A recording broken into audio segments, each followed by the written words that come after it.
Opening an account is such a headache, and in most cases, filling out long forms, slow responses from the bank, and the sheer amount of documents I need to put together. I am someone who likes things simplified, and that is why I am looking forward to using the Jupiter Money app. It's a digital banking app that simplifies banking. Take opening an account, for example. It's completely paperless, and in fact, your PAN card and Aadhaar card are the only things that you need. The whole process takes only 2-3 minutes, and it's super easy to understand.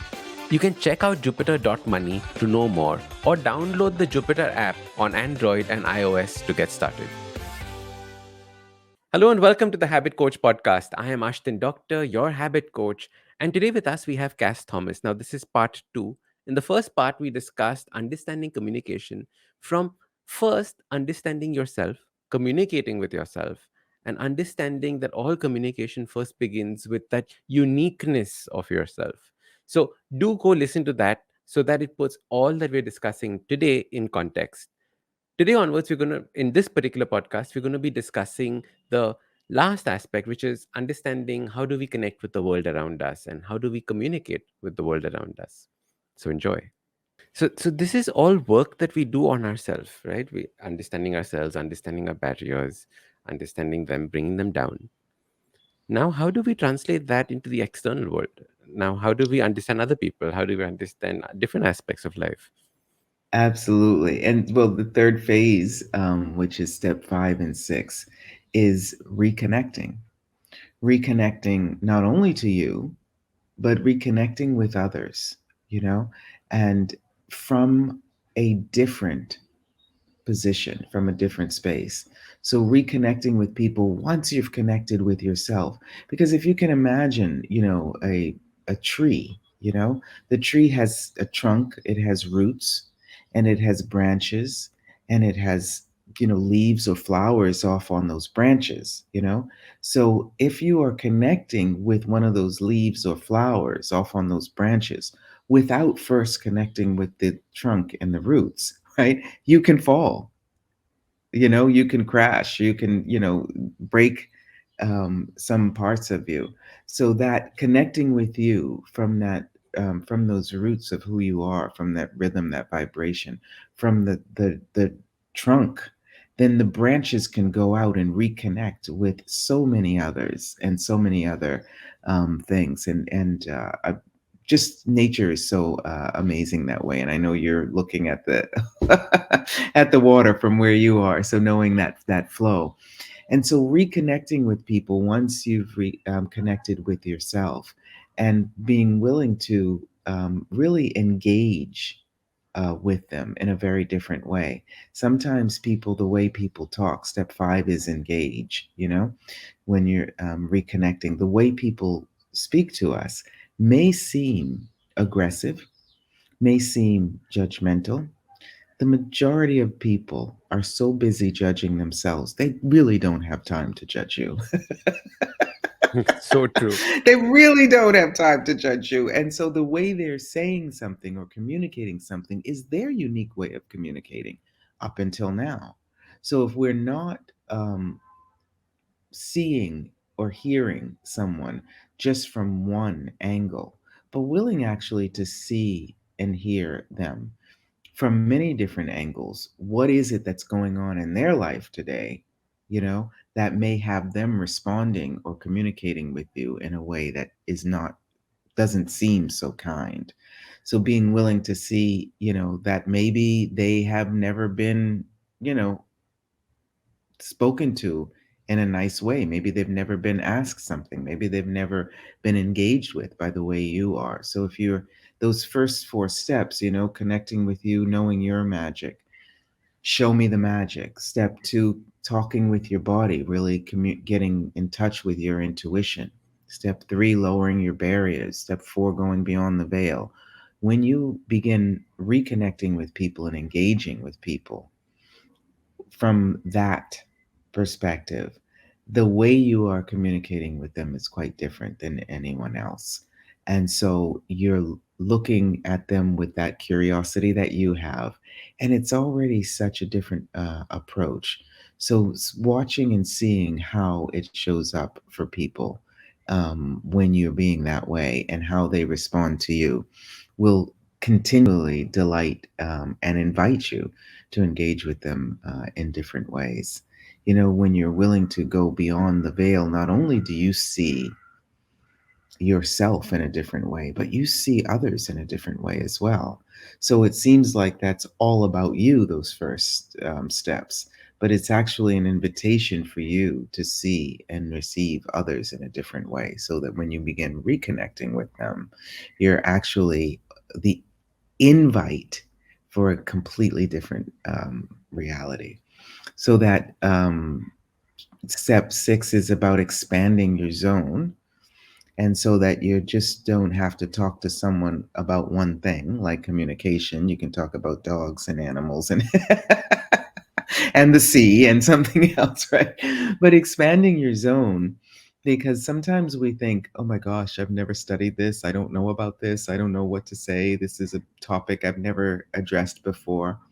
And if you expand your zone and go beyond what you've learned cognitively, you actually start connecting with things that have shown up in your world that maybe you haven't even, acknowledged, or you haven't looked at from a different perspective. Expanding your zone is about not only mental, but also, your intuition and your history, but it's also physical, because sometimes people, when we're engaging with people, famous people, or rude people, or, a huge public that maybe we're not comfortable with, sometimes it collapses us. Sometimes we feel really so nervous about it. And that is influencing the way we communicate. So expanding your zone physically allows you to not collapse, and expanding your zone mentally and your knowing, as we say, your be beyond your cognitive knowing, accessing your awareness, allows things to show up in a conversation that you might even approach that conversation by saying, I'm not sure why this is coming up for me. Maybe it has nothing to do with you, but do you know anything about? And the moment you say something, watch what the other person comes up with.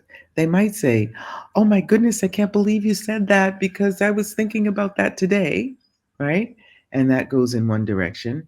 Or they might say, no, that doesn't ring any bells for me. I mean, what I usually think about is, and they'll come up with something that maybe you didn't mention, but that you're aware of too. So it's, communication um, is a continuous journey, and it is involved in everything in our lives, you know?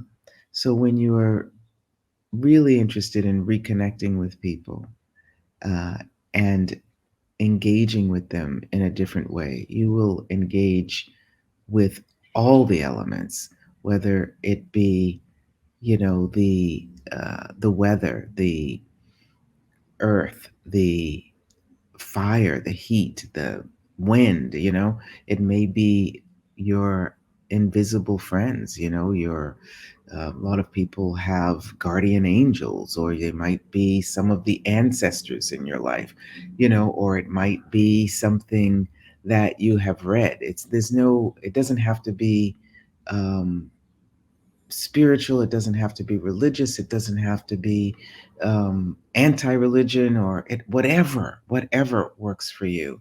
It's just has to be whole and holistic, I would say, is what we are and who we are, and so the seventh step is really all by itself in establishing true connection. And it's about connecting with the earth, you know? Um, Allergies come up when we're resisting the earth, when we're trying to control it. And, you know, what we have been reacting to.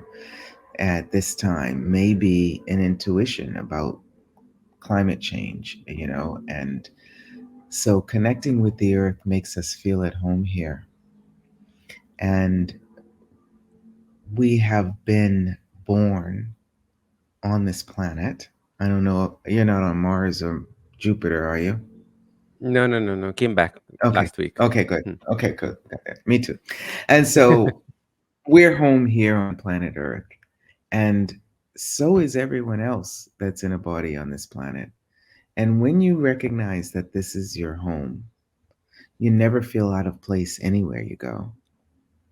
And you recognize that your family or your home partners are anyone and everyone that's on this planet, you know? And so when you recognize that you're home here, not only do you not feel out of place with anyone, but anywhere you go, right? If you're willing to ask that, wow, show me the magic here. What is connected with me here? And like I said, when I traveled to India for the first time, yeah, I felt very much at home. And this dear friend of mine now, it was about 7 years ago. Seven's an awesome number. He found me online a couple of years before, and he he came up to me in when I had arrived in India, and from behind me he says, "Hello, Cass. I'm Ratan Deep. Welcome home. Please come and have a seat at the table with your family." How lovely. How lovely. I'm so glad I didn't have on mascara. I just spent the whole time in tears. But I feel that way, I do feel that. I mean, this was particular a dear friend, but I feel that way in different places that I go, because every place, I mean, on this on this planet is home, because we live here. So when you are really connected with yourself, disconnected from who you are not, the walls, the barriers, the masks, the veils, you're able to reconnect in a very different way and establish true connection when you're feeling at home. It's so simple, darling. It's so simple. And it's easy, but it's not stupid, just like us. And it's very deep and profound, like the roots on the trees. Yeah. And while you were talking about this, Cass, I was thinking about how there are so many people who just struggle with the world around them. Like they're constantly in that state of struggle, struggle, struggle, struggle, fight, fight, fight, fight, instead of that state of acceptance, like you were talking about. And I loved your analogy about allergies, right? Like allergies is nothing but you fighting that. Are there certain Absolutely. habits or things that people can do every day to combat this? Absolutely. Ask, that wake up in the morning and connect with, these 7 steps. It doesn't have to be in that order, whatever works for you, right? So waking up in the morning, you know, and saying hello to the planet, to the earth, hopefully you have a window somewhere. It's lovely to have a window in your bedroom. But even if you don't, you are still, your house is probably on the planet, right? And just see if you can perceive the sun, even if it's raining. You know, it's this is all just a an invitation for you to wake up, not just in your mind. Because if you look at the mind and the brain, right, it's like 10%, if we're like Einstein or something, 10% of our brain capacity is the mind. But look how little of a space that takes up in your whole body. So if you're actually willing perhaps to connect with your heart in the morning, or your solar plexus, if you know about chakras, or your feet, allow your feet to connect with the earth. The way you walk, the way you talk, the way you smile inside, that is going to give you a communication with yourself, and all the way through to the planet and the sun and the moon and the stars up in the sky. And so when you see people, you'll be shining. Let your inner light shine out.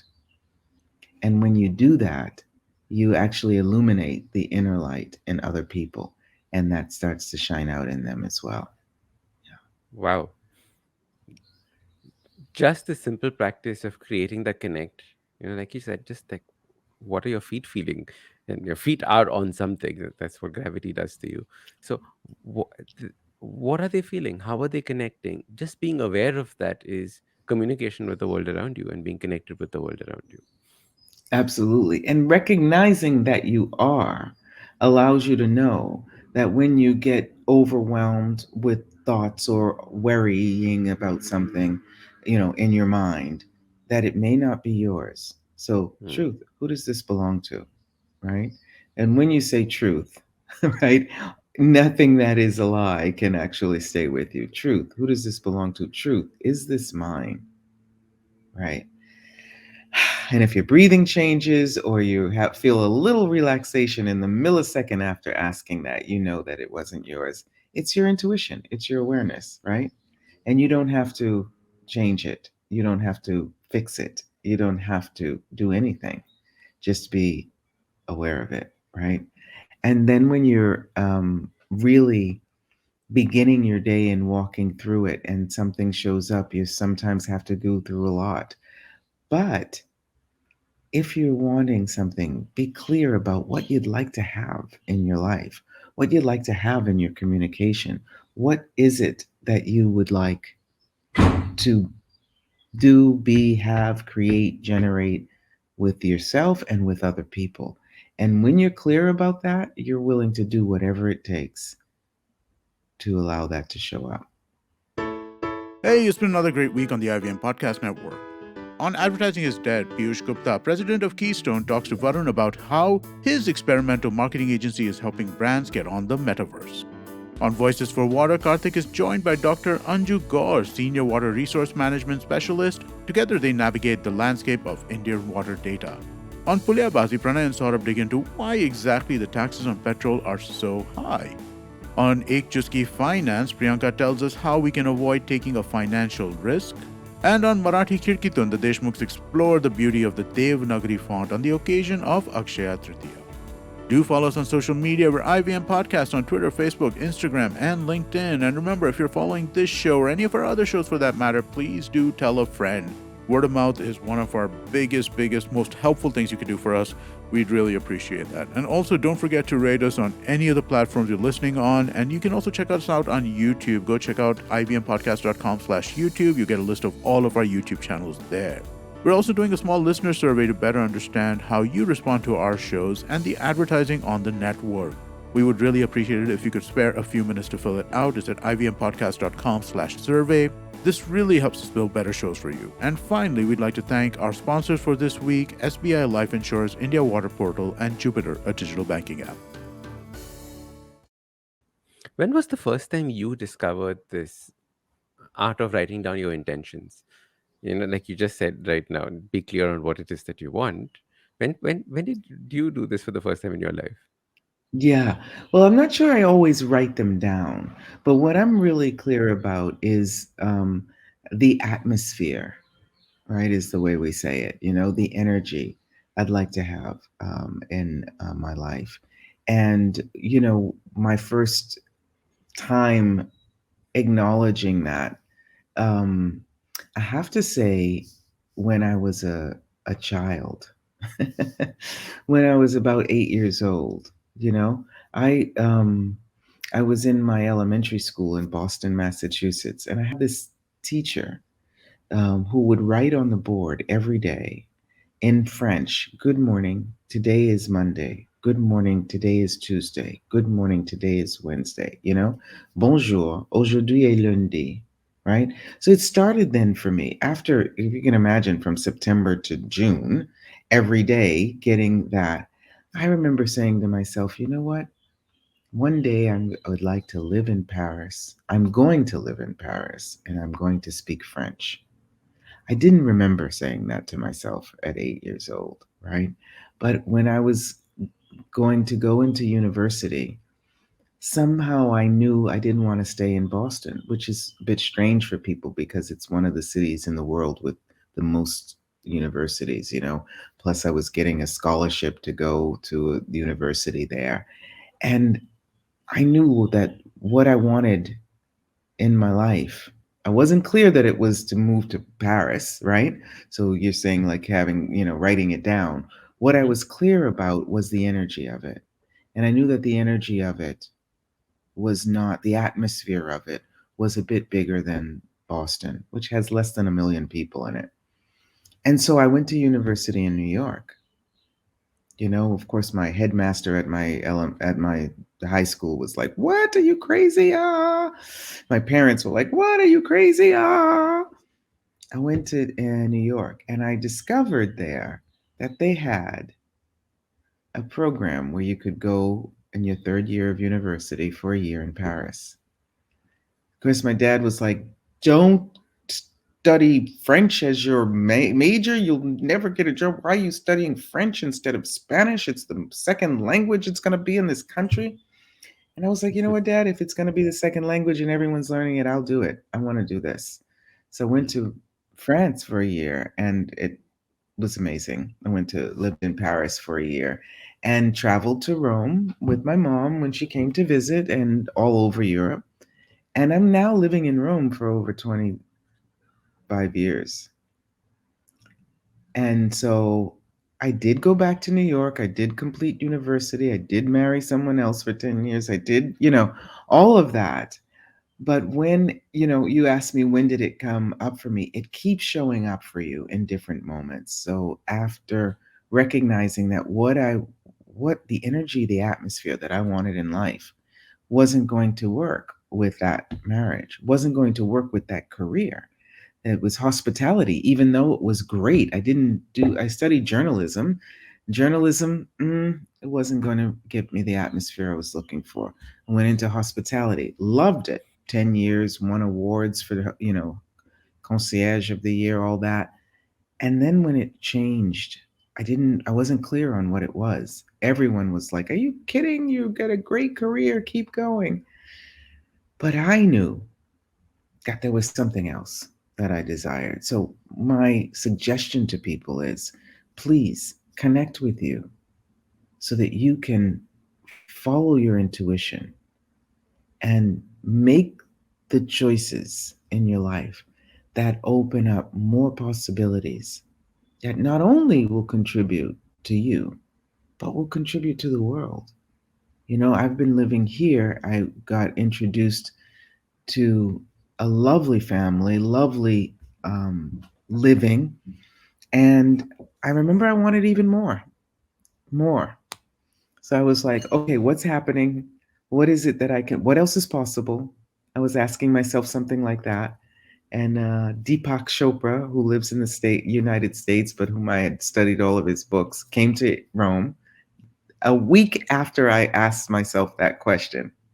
And I brought him my old dusty books and he signed them for me. He was like, "This is old." And a girlfriend of mine came, who had introduced me to my current husband years before. And she introduced me to Access Consciousness, which expanded even more my world. And I invited Access to Europe and began expanding the languages of Access Consciousness and began writing books and began opening up, my programs of, communication training, 7 steps, and project development, Dancing with Riches. And it's not over yet. It keeps evolving. So knowing having clarity about what you would like to communicate with people, and what you would like to receive out of this lifetime. It may not be a specific, but it's okay if you have something specific in mind. Because if you write that down and you begin that journey, maybe there'll be so many different branches that show up, so many different side roads that show up, that you have to take those first steps before they are actually the bridge of possibilities lights up Oh, before and you you. won't even know when you're taking those steps. They happen so subtly. Cass, I want to deep dive into one aspect that you said, which was that I felt that there was an energy shift. And like you said, that it is the energy that creates that intention first. Can you describe that energy shift? What are the tangible things that happen? Because I know exactly what you're talking about. I want the listeners to understand what was that Yes, energy shift that you felt, so that if they're going through something similar right now, they know that's what it is and shouldn't be scared of it. absolutely. And that's awesome. Thank you for asking that. And of course, I do want to hear about yours too. But maybe I'll do a podcast and you'll come on and tell me about it. You know, when I was working in the hospitality industry, I had like 6 months after 8 years, 6 months that really changed my life. The business closed, and people were asking me to come and work at other hotels, and they were really amazing, 5, 6 star hotels in New York City, and they had known me for years, the people, and I was about to do what I thought, the regular thing to do, which is get another job immediately. I couldn't get in the cab. It was so I my body was shaking physically, and I couldn't. I was all dressed up, all made up, ready to go, and for some reason it was a no in my world. I didn't understand it. I called them and I said, "I'm really so sorry. I'm really not sure what's going on. I'm not able to come to the interview." That was just, a routine interview because they had already hired me.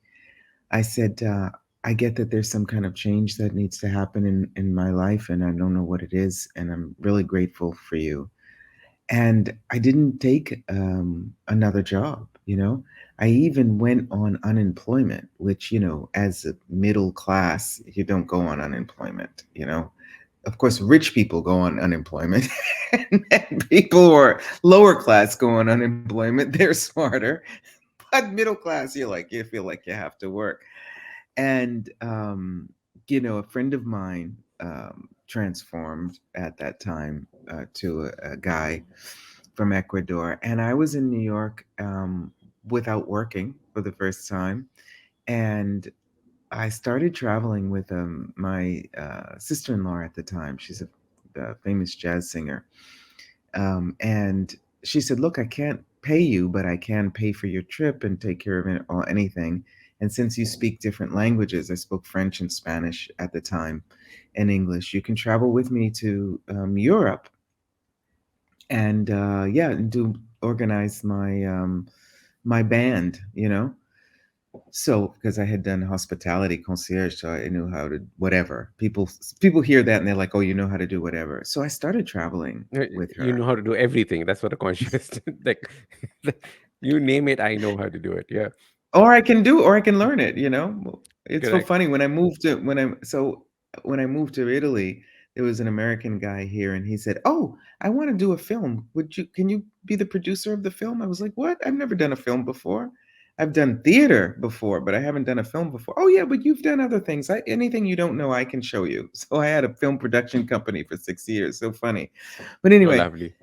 this when I started traveling again, and this is what you were asking me about, recognizing the energy. First of all, recognizing the energy when you're not choosing something that everyone says you should choose, right? You should go and do this, and you are not getting a yes on it.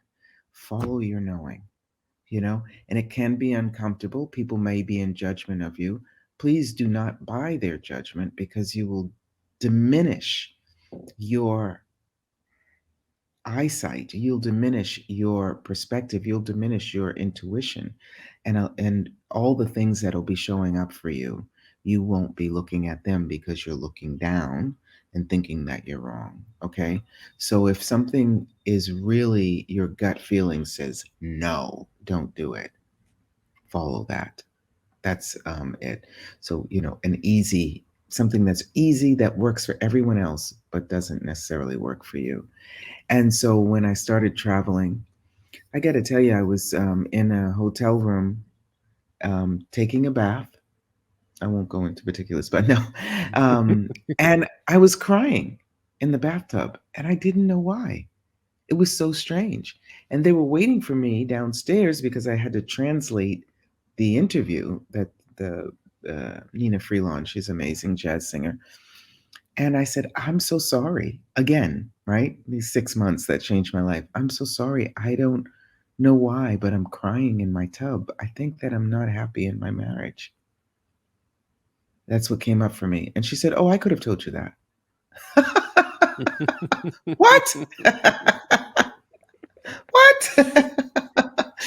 And so, how it shows up, it might show up by tears, it might show up by your body having an illness or having a discomfort and shaking. There's something that is not definable. And a lot of times when you have an illness show up and you go to the doctors and nobody has a diagnosis or, for you, then you're like, oh, okay, thank you so much. I know this is actually energetic. Something is knocking on my door. Am I willing to open the door and see it?